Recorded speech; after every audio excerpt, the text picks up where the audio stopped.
de corazón. Es un latinoamericanista auténtico. Y lamentamos su partida.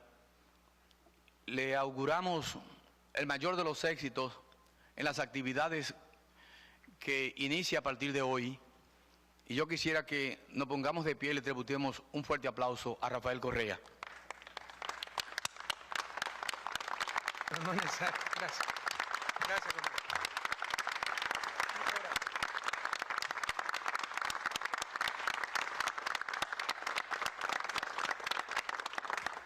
Tiene la palabra, presidente. Muchas gracias, querido Danilo, siempre es tan generoso para conmigo.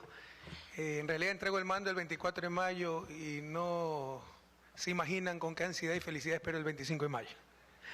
En todo caso, muchas gracias por recibirnos en tu querida República Dominicana. Felicitaciones por la extraordinaria acogida y organización de esta cumbre. Te pido disculpas porque me voy a pasar un par de minutos en mi intervención. Le he tratado de acotar lo más posible, pero ya no pude más y creo que son ideas importantes que tengo que transmitir. Queridas amigas, amigos, acudimos a esta quinta cumbre con el recuerdo de aquella reunión del Grupo de Río en Santo Domingo en marzo de 2008, que fue el antecedente para la creación de este organismo. Esa vez, en medio de una profunda división entre países hermanos, demostramos al mundo que no necesitábamos acudir a la OEA para resolver nuestras diferencias. 3 años después, nos reunimos en Caracas para fundar la CELAC, el gran proyecto de unidad de la patria grande. La CELAC nació para dar a nuestros pueblos una voz fuerte y unida ante la comunidad internacional. Ecuador ha sostenido que el mundo del futuro será un mundo de bloques y que la OEA debería convertirse en el espacio para, como CELAC, procesar nuestros conflictos y diferencias con Norteamérica. Hoy, en el retiro de presidentes, he escuchado desde que solo debemos tratar en las cumbres de CELAC nuestras coincidencias, no nuestras divergencias, hasta que estas cumbres no son para tomar decisiones. La pregunta entonces es, en esas condiciones, ¿para qué venimos los presidentes? Sería suficiente enviar un simple asesor. Si no tenemos que procesar conflictos, ¿por qué se lleva a Venezuela a la OEA? ¿O hay que discutir nuestros conflictos no en CELAC, sino en Washington? Sinceramente creo que esto es impresentable en nuestra América del siglo XXI. Ya es hora de caminar con nuestros propios pies, como decía el prócer uruguayo José Gervasio Artigas. Podemos avanzar mucho este año en una agenda trascendente, con Venezuela en la presidencia del Grupo de No Alineados y Ecuador en la del Grupo G77. El mundo está constituido no en función de los seres humanos, sino del imperio del capital. Debemos buscar una mejor forma de organizar la vida en el planeta y la única manera de lograrlo es con la unidad de nuestros pueblos. Debemos asumir una clara posición en defensa de los migrantes no solo de Latinoamérica y del Caribe, sino del mundo entero. La solución para detener la migración no son muros ni fronteras, es solidaridad, es humanidad y crear condiciones de bienestar y paz para todos los habitantes del planeta. Mientras no se logre una justa distribución de la riqueza, no se resolverán los problemas sociales ni mundiales. Tenemos que buscar la transformación del sistema de Naciones Unidas para que sea la Asamblea General la que tome las grandes decisiones políticas de la humanidad y no el poder de veto de un grupo reducido de países del Consejo de Seguridad. Debemos también buscar una nueva forma de gestionar la ciencia, la tecnología, las innovaciones. Si debe existir un bien con destino universal, es precisamente el conocimiento. Por otro lado, la emergencia ecológica planetaria demanda acuerdos vinculantes, pero es necesario ir más allá y realizar la Declaración Universal de los Derechos de la Naturaleza, así como crear la Corte Internacional de Justicia Ambiental, que debería sancionar los atentados contra los derechos de la naturaleza y establecer las obligaciones en cuanto a deuda ecológica y consumo de bienes ambientales. En la Conferencia de Naciones Unidas de Vivienda y Desarrollo Sostenible, Hábitat 3, realizada en Quito, Ecuador, en el mes de octubre pasado, se definió la nueva agenda urbana, reflejo de un amplio consenso mundial. Hoy tenemos la hoja de ruta para el desarrollo urbano en los próximos 20 años. Es necesario para el desarrollo también reformar instituciones como la Organización Mundial de Comercio. Creer Creer que el comercio justo es aquel en que se nivela el campo de juego, es decir, en el que se trata de igual manera a ricos y pobres, grandes y pequeños, es un error histórico.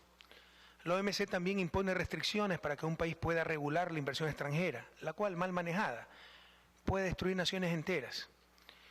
Pensar que cuanto más pronto y más tratados de libre comercio se firmen, más rápido llegará el desarrollo, es algo más cercano a la fe que a la ciencia o a la historia. Satanizar el proteccionismo, entendido como el mantenimiento de adecuadas políticas nacionales de fomento productivo y la protección a la industria infantil y a los pequeños productores, es renunciar a la fórmula con la que prácticamente todos los países se han desarrollado. Nadie niega la necesidad de comercio, querido Raúl Sendic, eso se llama autarquía, no proteccionismo. Este último busca una inserción inteligente en el mercado mundial, para no condenarnos eternamente a ser economías primario exportadoras. Nadie niega el mercado, pero debemos buscar sociedades con mercado y no de mercado, donde vidas, derechos y la propia sociedad se convierten en una mercancía más. Y no podemos invertir por no tener productividad, y no tenemos productividad por no poder invertir. Es el cuello de botella que se supera con adecuado financiamiento para el desarrollo. Tratar de arreglar las instituciones de Bretton Woods que tanto daño nos han hecho no tiene sentido para los países del sur.